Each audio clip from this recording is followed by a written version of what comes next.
Create. This is Tim Winders. I am now relocated. I'm sitting in the passenger seat of the RV Theo, and we are now in beautiful southern Utah. It is gorgeous weather. I'm actually sitting here in shorts and flip-flops, and it's in December. We're recording this in late in late 2021. You might be listening to it in 2022, but man, I love it when I could do that in the middle of winter.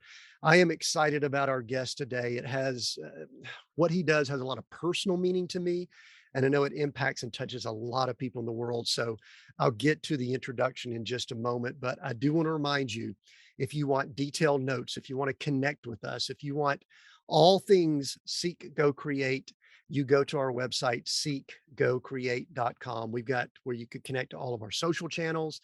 You can add comments, ask questions. You could connect with me personally, and you could just find out all things about Seek Go Create. We have extensive notes from our podcast and interviews there so that you can go look at it in outline form. If we mention resources as we have our conversation, you can find all of that there. So make sure you visit seekgocreate.com. If you haven't visited before, make sure you give us your best email address when you go there so that we can keep you connected with all that we're doing. So today I have Edward Grinnan as our guest, and he is the editor in chief and vice president of Guidepost Publications. There's a lot more to his bio, but Edward, welcome to Seek Go Create.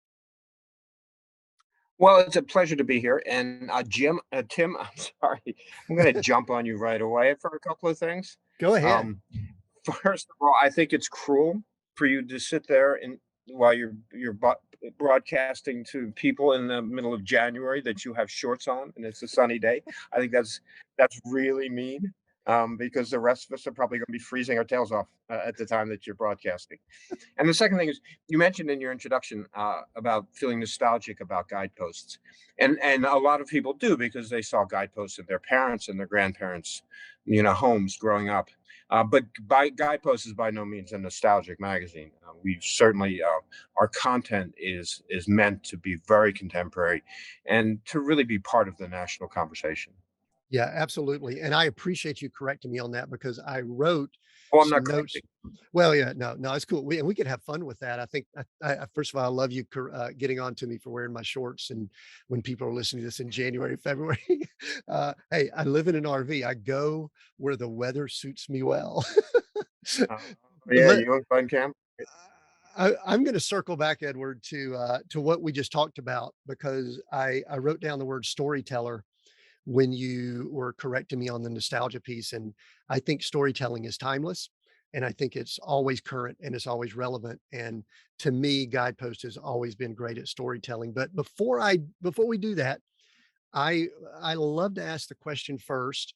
You and I bump into each other and it's social, it's business, whatever. And I just say, Edward, what do you do? What do you typically tell people when they ask you what you do? I tell them that I help people tell personal, true stories of hope and inspiration that bring more faith and prayer to the world. And then when I say that, people look at me like I'm crazy, unless they know guideposts, and then they understand completely. But people who don't, people who don't understand guideposts or are unfamiliar with it are incredibly fascinated once they find out what we do and what the concept of the magazine has always been, which is a very I mean, I always like to say that Guidepost Magazine was the original user-generated content, you know, founded 50 years before that term came into vogue by Dr. Norman Vincent Peale, who would go on to write The Power of Positive Thinking, one of the great spiritual self-help books ever written, probably the best. But he founded Guidepost 7 years before that. And it was meant as a venue for people, ordinary people, to tell their personal stories of how they used faith in their daily lives, in Monday through Saturday, as it were, and a lot of people in the publishing business, and he knew many media people, he himself at a radio show at the time and had published several books, thought that was a really crazy idea that people would want to hear stories from ordinary people. And he proved them wrong because those stories meant a lot to him, and he knew that they would mean a lot to his audience. So that's how we got here, and we're still doing it 76 years later. We consider ourselves America's storytellers. Yeah, and let's go ahead and say, I mean, I appreciate you kind of calling me out earlier on the nostalgia piece. 76 years, though, that is some longevity in publishing anything. I mean, I think we could probably count on some, just a few hands, the organizations that have lasted that long.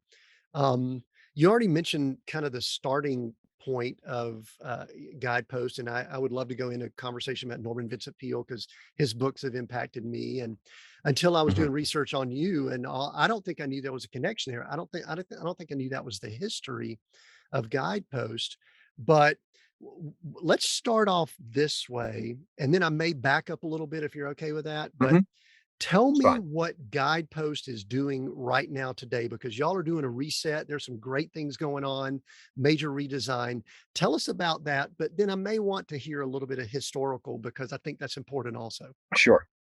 Well, we just this summer, we completely relaunched the magazine, and it's sort of counterintuitive in the world of media today, where print is seen as sort of the old guard, and people have said for years now, for decades, that print is dead. Print is definitely not dead. Um, and we've and Guideposts has always been our flagship, publication. We have a number of other magazines plus a whole book division. We do a lot of publishing, but Guideposts was really, the tip of the spear, and we felt that instead of pulling back from it, we should really double down. So that's what we did. We increased the size of the magazine by a good 30 pages per issue to 100 pages. We improved the paper.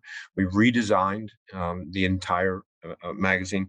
We added new features, more third person informational features to mix in with all those powerful, emotional first person stories we tell. Um, and we've really just given the magazine new life, and we're delighted with the response that we're getting from readers. The one thing we did do differently was we reduced the frequency of publication from 10 times a year to 6.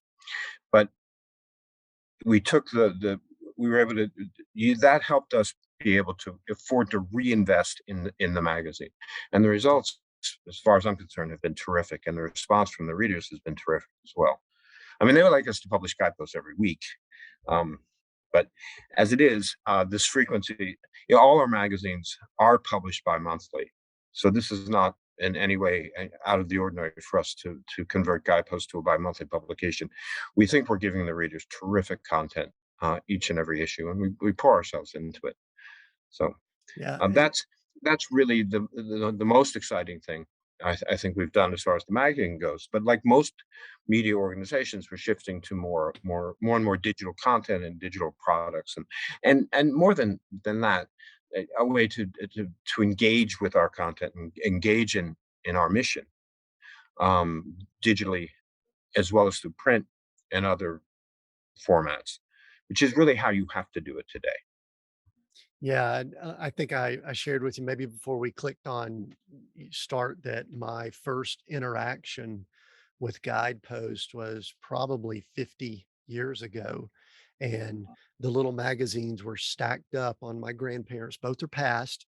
So that could be one of the reasons why I bring the word nostalgia in, is that I no longer am able to go sit in those chairs that have stacks of Guidepost magazines beside them. And we would sit there and like grandparents, there's not much to do there. And so I read cover to cover. I don't know how many Guidepost magazines when I was 8, 9, 10, 11 years old, and inspirational. I guess a logistics question. Maybe I don't know if people know this or not, but there's a term now that we call crowdsourced, where you get Mhm.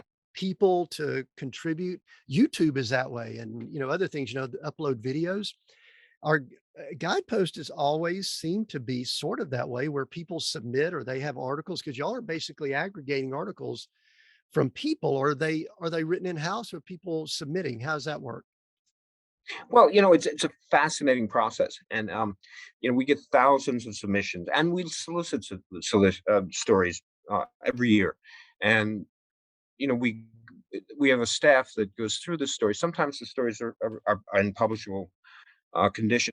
But sometimes it's someone will write us a letter and say, "I have this wonderful story. It's this thing that happened to me, and how my faith made a huge difference." And but I'm not a writer, so I don't know how to tell this story.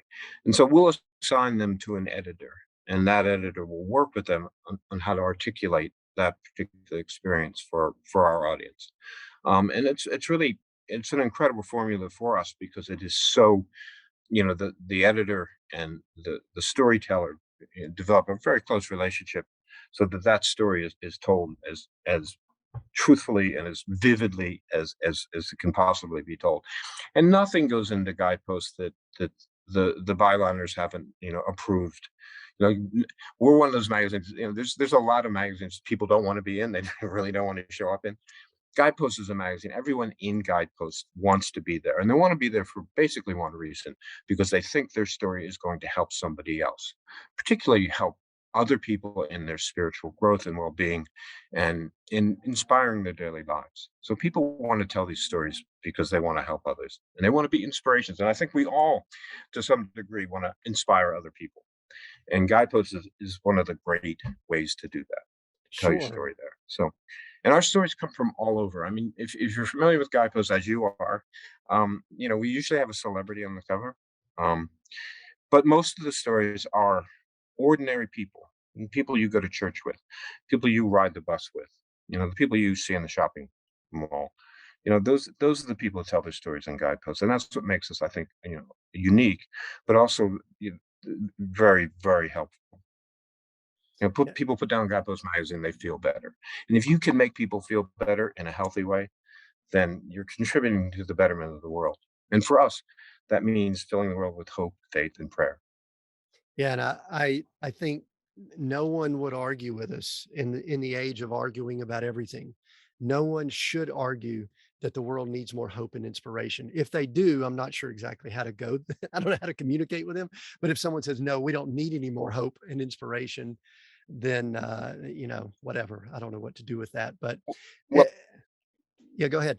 because who we are, because we're human beings, I think that has always been the case. Bill Wilson, who founded AA or co-founded AA, said that the world is a troubled place because it's full of troubled people.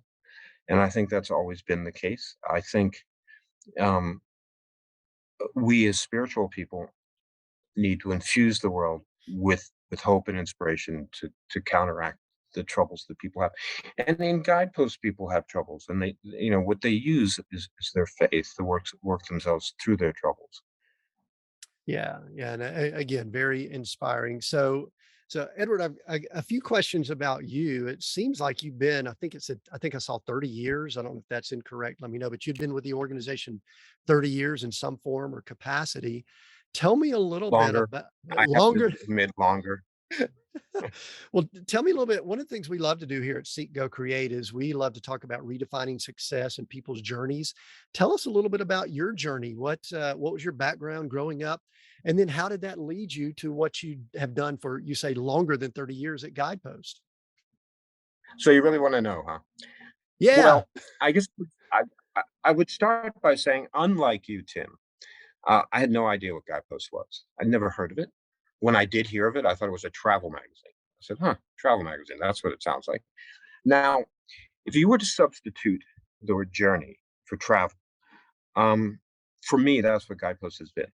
I came to Guidepost at a period in my life when I was, well, I feel like I can be open about this because I have written about it before. I was an alcoholic. I was really in bad shape. I was barely, you know, keeping myself off the streets. I'd been on and off the streets in years before.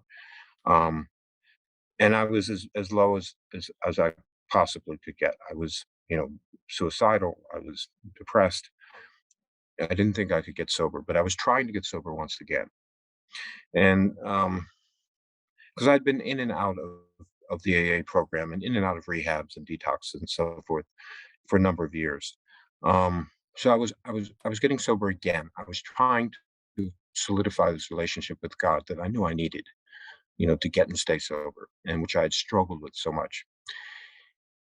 And wondering what I was going to do, I was pretty much penniless, and I didn't have a job, and I needed anything to give me a paycheck, and I get a call from a recruiter, and saying, "Would you like to go for an interview at Guidepost?" Now, again, I thought Guidepost was a travel magazine, so I said, I get some free trips out of this. This might be fun if they give me a job." Though I couldn't imagine anyone giving me a job because I never would have hired me. Um, uh, but what really puzzled me was that I'd never heard of this recruiter. And she was telling me that she was looking at my resume and that she thought maybe I would like to go over and do this interview. I'm like, "I never sent you my resume, and I don't know who you are, and I don't know how you got my resume, let alone calling me up and asking me if I want to have an interview in a magazine I never heard of." It all seemed so strange to me. And so I thought I was almost afraid it was a scam. So, but as I said, I was desperate. And my sponsors in the program said, you need to find a job, no matter what it is, and just hang on to it for a year. I get your relationships, with your higher power correct. And so I went in and I was surprised to find out what Guidepost really was. And the atmosphere seemed creative and dynamic, and they had interesting people. And I said, "Sure, I can hang out here for a year if they'll give me a job." And they gave me the job, which I still don't understand how and why they did that, but they did. And so I said, "I'll stick around for a year and I'll work on my resume, and then I'll get my real job, right?" And that was in 1986. So it's been a year at a time, a year at a time, and a day at a time since then. But I had no intention of making a career. Here's what happened, though, I think, at Guidepost was the doing the work nourished me spiritually. It finally helped me find, a path and a relationship to God. And, working with these people who told these tremendously inspiring stories of their lives began to change me. And I never thought work would change me. I thought work would pay the rent. But slowly but surely, my spiritual growth was attached to the work I was doing. And that came as a complete surprise to me. And that's why, after a year, I thought I'll stay another year and another year. And I realized how grateful I was to do the work I was doing. And it was that gratitude that really kept me going. Mm.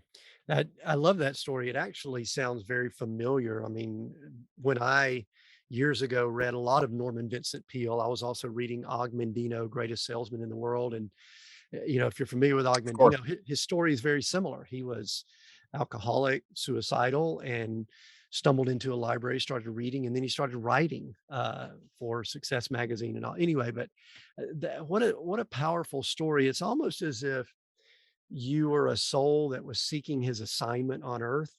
And when you found that, things just came together. Some of the things that you were dealing with just kind of fell to the side. Would that be a decent assessment? Yeah, I felt that, what happened at Guideposts is that I started on this spiritual path of sobriety. I was able to finally get sober. And and I thought, God's striking a bargain with me, which is I will help you get sober, but you have to do this work in exchange. And I thought that's a pretty good deal because it was enriching me and I was feeling optimistic and positive and like I had a place in the world and like there was meaning to my life, which I had completely lost up until that point. And there was no meaning to my life except drinking and drugging. Wow. Um, and slowly but surely, I found that meaning working at Guidepost because of the people, because of the audience. I had friends in publishing at the time I talked to, and they worked at the big, Hearst, Condé Nast, New York Times, the big companies. And I'd call them on the phone or see them for coffee, and they would all complain about the politics of the office and the bad bosses and the horrible hours and the poor pay. And I thought, gosh, I go to work and I'm really happy about the people I work with, and I love the audience that I serve, and the work that I do is meaningful, and I don't feel bitter and angry about it. So, it took me a little while. It took me a few years to realize that I've been given an incredible gift Sure. to be able to do this work. Because I have a thick skull and I'm not that smart, so um, But after a few years, it dawned on me that I had been led someplace very special and that I should stick around, at least for one more year at a time. So you've been doing 1 more years now for 35, 30 Yeah. something years. That's beautiful. Edward, I'm gonna ask you something. I know you kind of moved up and all that, and I want to talk to you more about the organization and things, but the culture, we've got a lot of business owners, people that run ministries, other things that are listening in. What do you think it is about that culture that because you're correct. I mean, journalism, print publications, now digital publications, that can be very grueling, deadline oriented, kind of some ugly stuff I've heard. I've never been involved, but my wife has a background as a journalist major and all. What is it Mhm. about that culture? Is it just the mission, or is there something else that you might can give as practical tip that someone who's creating culture and organization would love to hear? Well, you mentioned that you have ministries and a nonprofit, and Guidepost is a nonprofit. Um, the fact that we are mission based, um, and that our mission is very, very tangible in terms of our relationship with our audience, I think is kept. I think is what there's a lot of people who have similar stories to mine at Guidepost, not the grim side of it, but who came to Guidepost not thinking, thought they'd learn some skills and move on, and who've stayed for decades. We have incredible retention. Even in the time of the so-called Great Resignation, we really haven't lost any people. And that's amazing because so many media companies have lost people during the so-called Great Resignation that is sort of in the tail end of the pandemic. I would say that the the mission of the company, a mission-based company, and that mission is tangible and accessible to the employees, is what really drives a great company like Guidepost. People stay there because they love what we do. They love, and that's not just the content producers who have the most immediate contact and interaction with our audience and get that immediate feedback from the audience, like you saying, "Oh, I've read Guidepost for years. I love Guidepost. My parents love Guidepost."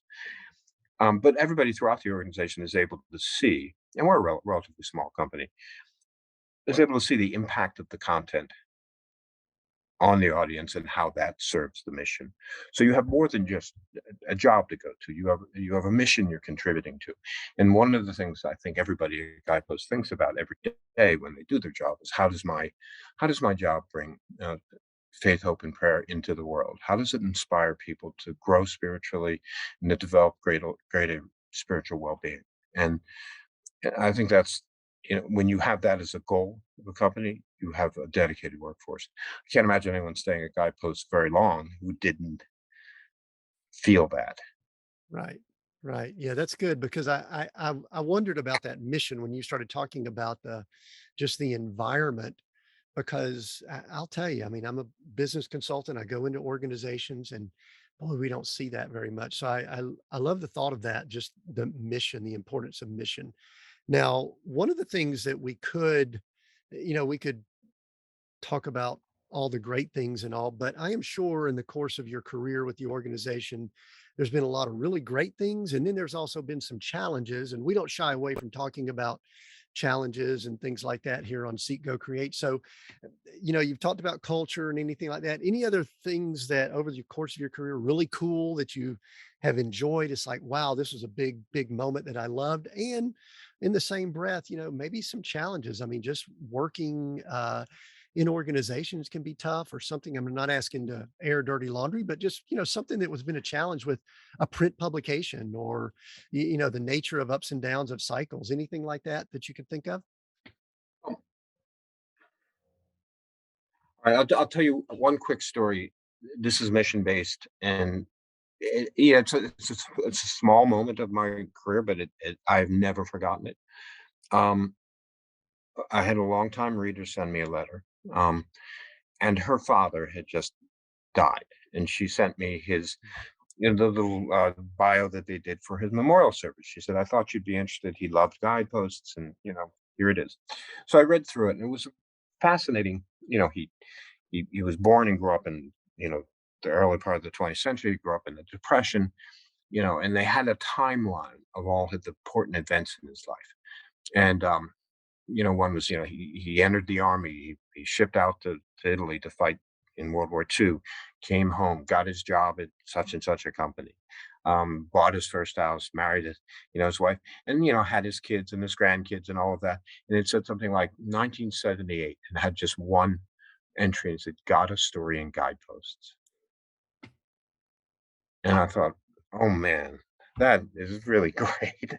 That people that would be on his, otherwise, normal but extraordinary life in so many ways, being part of that generation. So I always like to tell that story because it sort of it for me, it really crystallizes what Guidepost does for people in their lives. So that's those moments, and there's been many of them, have been the high points of my career at Guidepost. The difficulties at Guideposts are the difficulties of any old media company, and that's for years and years, we're primarily a print-oriented company that did business in the mailbox. We developed, our readership through direct mail. We were great and still are great at direct mail, but that's how we built our business for many, many years, and it was very successful. And we delivered in the mailbox.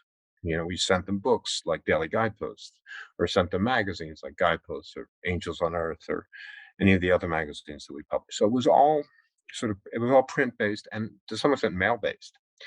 And as you know, the world has changed quite a bit in terms of how people consume media. So for us, that shift from being a very successful print company, and still a successful print company, but to find, to pursue our growth outside of print, and we have very ambitious goals for growth, has been a challenge, not an insurmountable challenge. It's been great because it's given the team, the entire company, the opportunity to think creatively about other ways to reach into people's lives and to inspire them and to engage in spiritually nourishing content. We recently acquired a company called Abide. I don't know if you're familiar with Abide. It's an app that is it's a meditation app, but it's a biblically based Christian meditation app that does all sorts of wonderful things, and including relieving stress, dealing with anxiety. It's a sleep app, so you can listen to these beautiful stories as you go to sleep. Um, and that's going to open up new avenues for us digitally to reach people in formats that may not be print. They may be podcasts, and they are podcasts, and other forms of interaction that give people that same sense of wonderment that they get from a print Guidepost stories. I think people will always read.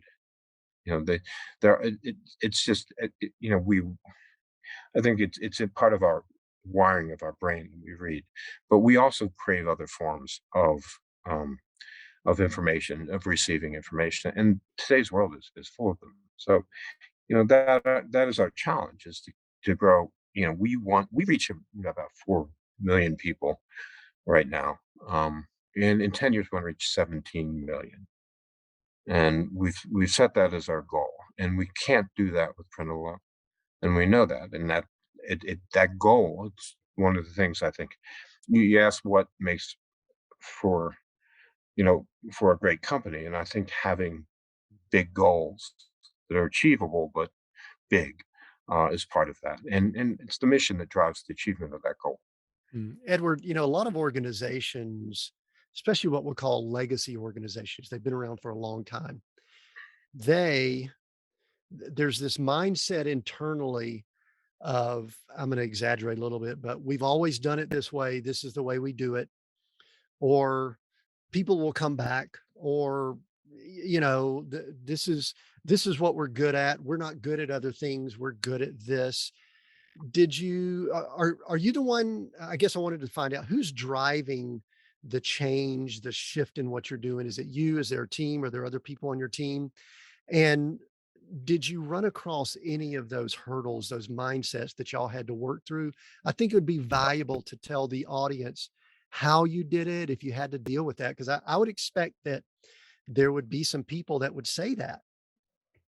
Yeah, that's a great question, and it's certainly not me that's driving the change of Guideposts. I mean, we have wonderful senior leadership. a fairly new CEO, John Temple, who came on in 2017 and brought a lot of great ideas with him.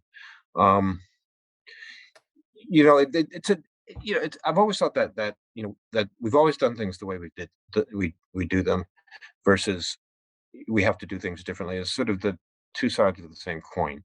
Um, because you know what you're good at, and you cannot forget what you're good at, but you have to figure out how to be good at it differently. Um, at least that's in our business. That's the dilemma we face. And so I I think short term goals tend tend to motivate people to do things the way they've always done them. Long term goals, big long term goals, is what's going to drive change in the way people do things. People are, you know, people are naturally conservative, and I don't mean that politically, but I think people tend. It's our survival has been is based on the fact that we are cautious with ourselves. So change can be very destabilizing, and you don't want change to destabilize you to the point where you can't achieve the goals you need. So it's a great question. I think it in old media companies, particularly, for us, our success has always been in direct mail and printed products that are mailed to the customer. The fact that we're very good at that, even though that's a diminishing part of our business, does get some people, you know, stuck there, but reality will push you away from that. Reality is that you're probably not going to survive on print alone anymore. We're certainly not. And I think everybody in the company accepts that. The other part of your question that I'll answer is you get everybody involved in that. It's not a top down where a small knot of senior people make decisions and then spring it on the rest of the company saying, this is what we're doing. And one of the things we've done a lot of at Guideposts in the last few years is really bring different teams into the decision making process, and also making sure that we survey, that we get a lot of feedback from employees through surveys that we do to ask very blunt questions. Do you think senior management communicates well? And we get a lot of no, you don't. And or I'm overstating it, but the way the surveys are set up, and honestly, we can begin to ask, you know, our employees, do they feel involved in the process? Does the process work for them? Where would we get better? That's really helped. I mean, uh, when you can get people involved in the process of change, they're much less likely to cling to the way that they used to do things. If they feel like they're a part of what they're being asked to do new. If you just foist it on them, if you just say this is the new directive, get with it or get out, that's not gonna help you. So we try to work in a very collaborative way. And it sounds like you have a very, I'll call it healthy culture, that when people understand that mission of hope and inspiration, it's, I'll say it this way, and I don't know if this is, anyway, it's hard to be a jerk and your mission being spreading hope and inspiration to the Yeah. world. And then also, I guess, an observation. I mean, to 4x, if we're talking about growth, to go from 4 million to 17 million, which is 4x plus a smidge, Mhm. you are not. That's what in my world, and when I'm talking about ministry and things like that, I talk about spreading the nets and spreading a lot more nets than we currently are. You're gonna have to spread a lot Mhm. of nets. You're not gonna get them. I mean, I guess you could get them in more mailboxes, but digital Yeah. is the way to go. What's that been like to move the ship from that print to digital? What muscles have been tough for Edward in that digital realm that maybe he used to be okay with in print, but now digital is like, ooh, that's pretty quick. It moves fast, instant response. What else has been a challenge? Well, it moves fast, and for years the print audience of Guideposts was so stable demographically in every way. We knew who they were. I used to, every year I someone would at some point would send me a picture of themselves, or they'd send an article in, and I always find one picture and cut it out and stick it up on my computer and saying, "That's the person I'm writing for," right? So, and that stayed pretty stable. Um, Digitally, finding your audiences, it's a much different ballgame because there are so many different audiences out there that you can appeal to with different products and different services, and even in the way you communicate with them. So that monolithic audience that was pretty homogenous for the print publications for years is now kind of fragmented, and you know find identifying an audience and marketing to them successfully in ways that we used to we'd send out millions and millions and millions of pieces of direct mail every year, and it worked. You didn't even have to get a big response in terms of percentages to succeed. you know you can't find audiences like that digitally. The model doesn't work that way. So one of the big challenges then is how do you find audiences for specific types of content that you can then develop? And that's really where we're at right now. Mhm. Yeah, And it's because I mean, exciting. It, it it's really exciting to know that you can know so much about people now digitally, for better or for worse. You can, and you know how they respond to content. And one of the things that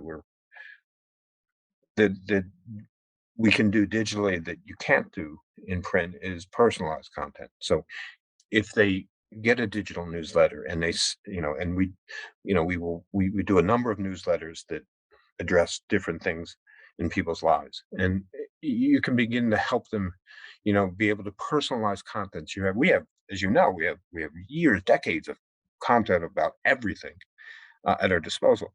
And if we can bring people in to the process where they can begin to discover and explore that content on their own, then we've done a great thing for ourselves and for them.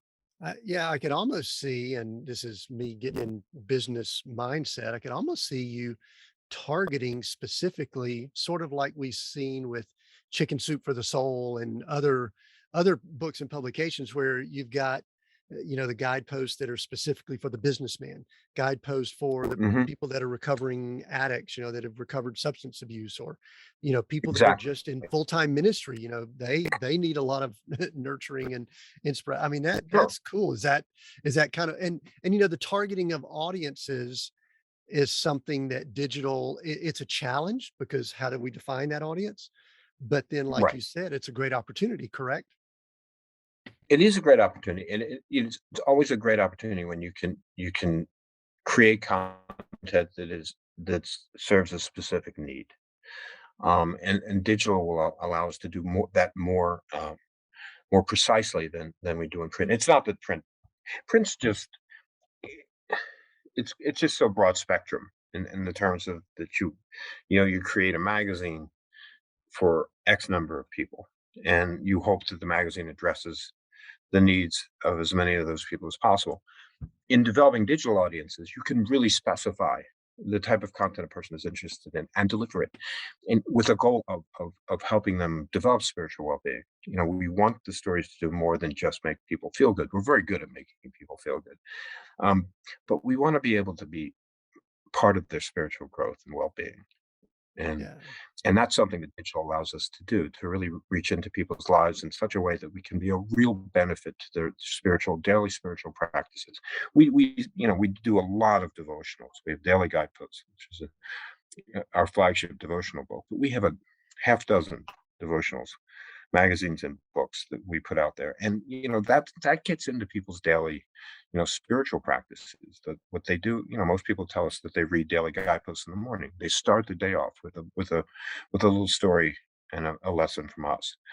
That's great. And right now they do it, and they do it digitally, but it's mainly a book. But how do you begin to transfer those practices and that how you serve people in their lives in a digital way? How do you do it with a podcast? How do you do it on their phones? Because that's where people live these days. Not the mailbox, but the phone. Yeah, yeah. I'm sitting here as I'm looking in the Zoom camera. I've got my phone right up above here. So people have these phones with them all the time. We'll come back in just a moment as we wrap up in a few minutes, and I'll ask you to tell us where all they can find you and all that you're doing with the organization now and connect. But you mentioned something right before we flipped on the record and the cameras about some of the challenges that the organization faced at a very significant day in the United States history going back to 9/11. Could you just share a little bit about that? Because you were saying some things. I go, wait, wait, wait. I think I want this on recording. I don't want it to, we weren't recording at the time. Could you go back to that? Because I think it was significant for Guidepost in the organization. Yeah. So we were talking about I'd done a series of interviews in September around the 20th anniversary of the 9/11 attacks, and we our editorial offices have always been in Manhattan. So that day um, was particularly impactful to Guideposts. I mean, we could see the smoke. We looked out the back windows of our offices, and we could see the smoke rising from the towers downstairs. It wasn't that far. It was a 10-minute subway ride. Um, I remember I had just recently hired an editorial assistant, and when I hired her that summer, I said, "Is there anything that would, interfere with your ability to work at Guidepost?" And she said, "No, no. Oh, one thing, I'm a member of the citywide emergency response team because I'm a volunteer EMT. So if there's ever a citywide emergency, I have a beeper with me, and I would have to leave no matter what was going on at work. I'd have to leave and go. And I said, well, that's not going to happen. And she said, no, it's never happened. I said, it have to do something like when they bombed the World Trade Center a long time ago. She said, yeah, yeah. That morning, her beeper went off, and she just walked into my office and says, I got to go. We didn't see her for 2 weeks. She was down there at the pile. So 9/11 touched us in a very personal way, um, and we've stayed close to 9/11. We have a great collection. If you go to guidepost.org and search on September 11th, you'll see an incredible collection of stories because we stayed with it through the years. I know it faded away to some extent, to people who weren't in Washington or Shanksville or Manhattan, but for those of us who were there, every year is an anniversary. The 20th was not that much different than any other year. You wake up those mornings, September 11th, and think about what's that day. And so we've had incredible stories that we've collected over the years of people, um, and what happened to them that day, and how they drew inspiration out of it in the most horrible circumstances. There was something there for them to grasp onto and hold on to. So yeah, it's interesting you bring that up. Yeah, the interesting thing about it, I think that many of us would love a world where we don't deal with those things at all. No challenges, no death, no, I mean, a lot of things like that, but that's not the world we live in. And to Mhm. me, some of the most powerful stories, I mean, I wrote down storyteller right when we were starting. Some of the most powerful stories are the stories that come out of those situations. As much as we hate the situations, there's a lot of inspiration that comes from that, correct? And that's true, and that's why I think Guidepost has been so important to people in their lives because Peel founded it as a contemporary magazine, as a magazine that was gonna be part of the national conversation, and we've stayed, we avoid political controversy completely. But apart from that, we deal with people who are struggling with addiction or divorce. I mean, it's not a magazine full of people having terrible times in their lives, but many of the stories, whether they're little moments in people's lives or big crises in people's lives, is about, overcoming that part of the world that is harsh, and that gets us down. We're not a Panglossian magazine, if you remember your Voltaire. We're not, trying to to, you know, to gloss over, um, the realities of life. In fact, we're very much trying to get people, in talking about the realities of their lives and their struggles and how they overcome those struggles. I mean, if anything, Guidepost is a magazine of overcoming. People overcome all, with one of the things about a guidepost story is we always ask ourselves, how does the narrative change? The person that's telling us, how do they change? And how in the course of that story and the issues, the problems they faced, how did overcoming those problems change them for the better? And that's really the kernel of a guidepost story. And time again, people tell me, I read a story in Guidepost and I totally related to it. It's part of the stickiness of the Guidepost brand is that people relate to the stories that they see and they read in the magazine, on the website, and other platforms that we have. And that gives them hope and that gives them motivation. And that's what we continue to do. Yeah. And we Speaking, do that through storytelling. And then, there's a lot of advice out there. Um, but there's not the kind of great storytelling that the Guidepost does that that helps people in a very specific way. yeah, and hope and inspiration doesn't necessarily follow a three-step formula. Do this, do this, do this. It's just a general No. feeling related to that. Going back to my grandparents that had the stack of guideposts sitting there, that grandmother during the latter part of her life suffered from Alzheimer's, and my last memories of her were with Alzheimer's in a home that she was in. Currently, my father doesn't really know who I am. He's Mm, deep into, I think they call it stage 6. I don't even know, but he's in mm, Alzheimer's. When I went to look uh, for some of the articles that you had, I actually read a few of the articles you had written related to Alzheimer's that you had experienced. And I want to tell you that it touched me. I appreciate that writing, but obviously that's part of your thank you. story also. Um, yeah, it's really what I'm working on now is a book on I say it's on Alzheimer's. First of all, it's a societal problem. It threatens to overwhelm the healthcare system within a decade. It's a great tsunami out there that a lot of people don't realize, but beginning to realize, what it's going to mean to this country as the population ages and age-related dementia only increases, and particularly Alzheimer's, which is a 100% fatal disease. Um, in my family, it's very prevalent, as it sounds like in yours. And my mother in particular, I'm writing a book now about what that journey was for my family. Um, it- you know, to see my mother go through those 6 stages of Alzheimer's, and where we found inspiration and hope in all of that pain and anxiety. So so I am working on this book on Alzheimer's. And the other thing that in the book I'm trying to do is to determine my own susceptibility, which means I'm a guinea pig for my own, like I'm seeing a neurologist, I'm testing done. The testing right now, the predictive testing is not great, but they're getting better at it. And we probably read some of the things I've written about memory lapses that I experienced, which may be normal aging, or they may be signs of something, down. Most researchers agree now that Alzheimer's.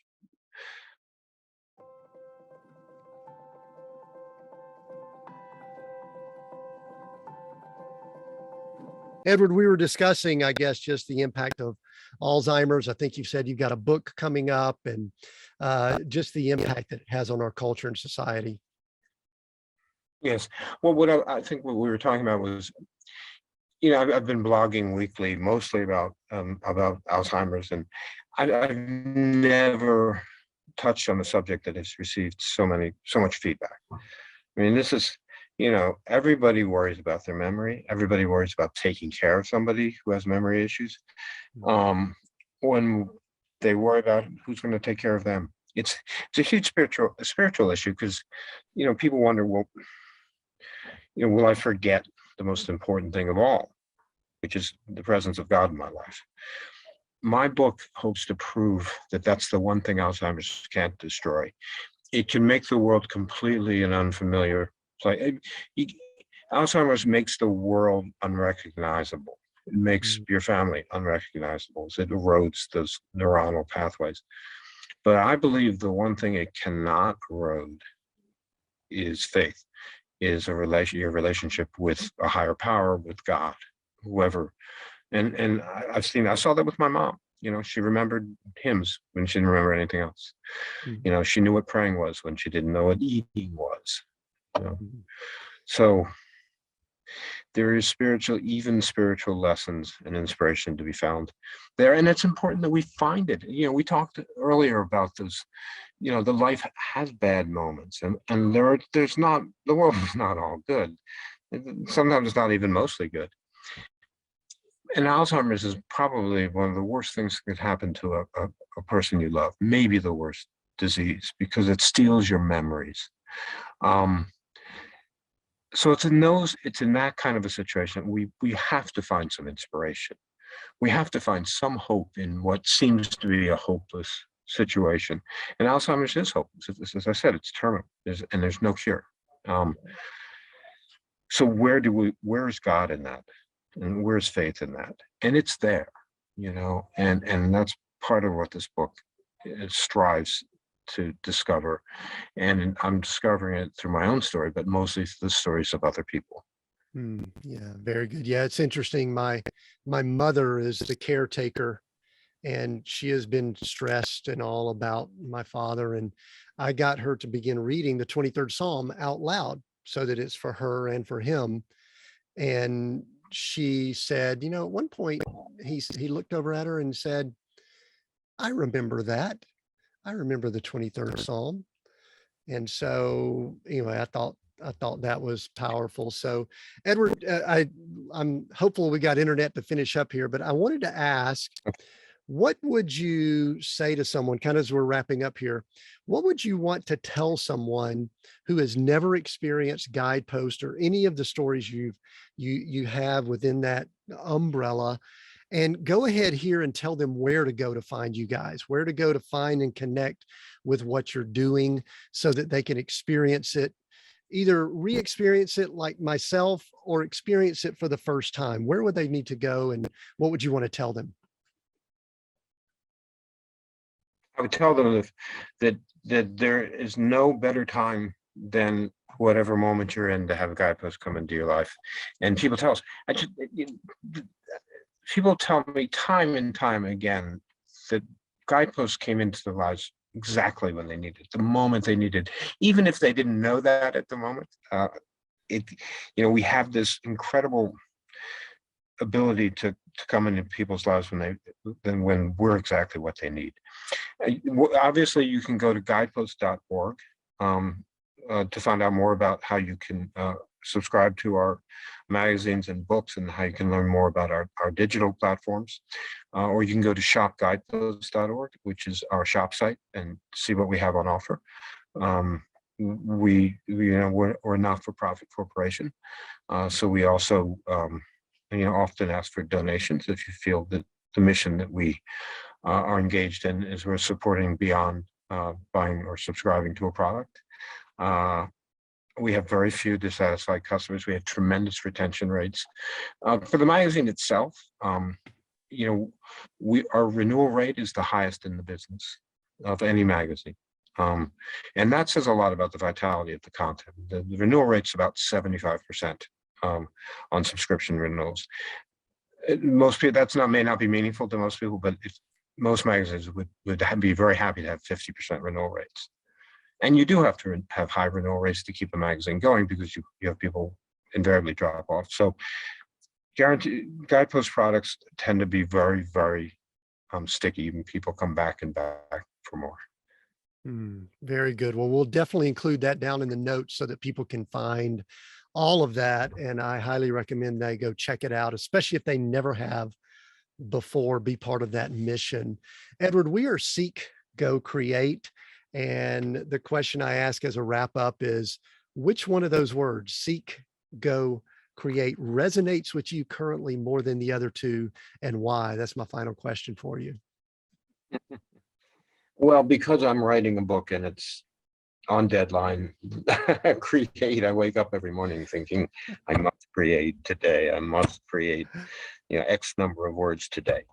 But creating and seeking, and I don't mean to avoid your question or to equivocate, but creating and seeking are very often the same thing. You know, you seek through a creative process.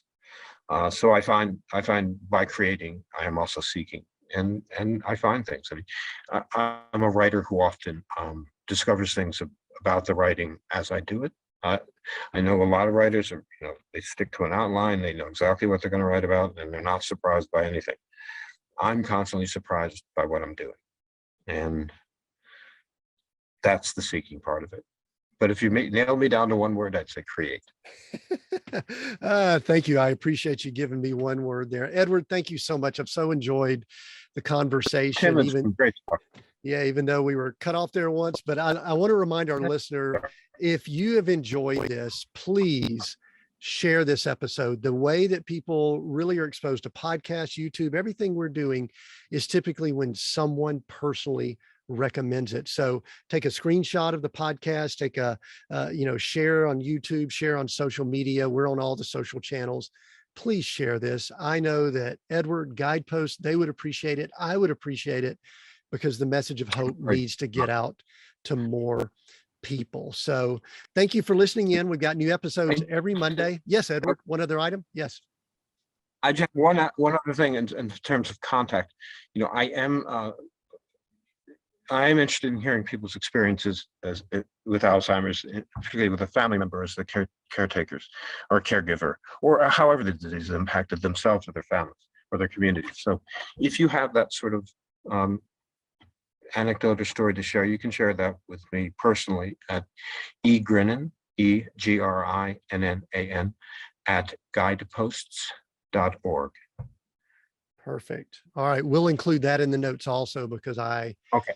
that's touching so many people right now. So thank you Right. for bringing that up. And thank you for the conversation. And again, listener, please share this. Please share this episode. Thank you for listening in. Until next time, continue being all that you were created to be.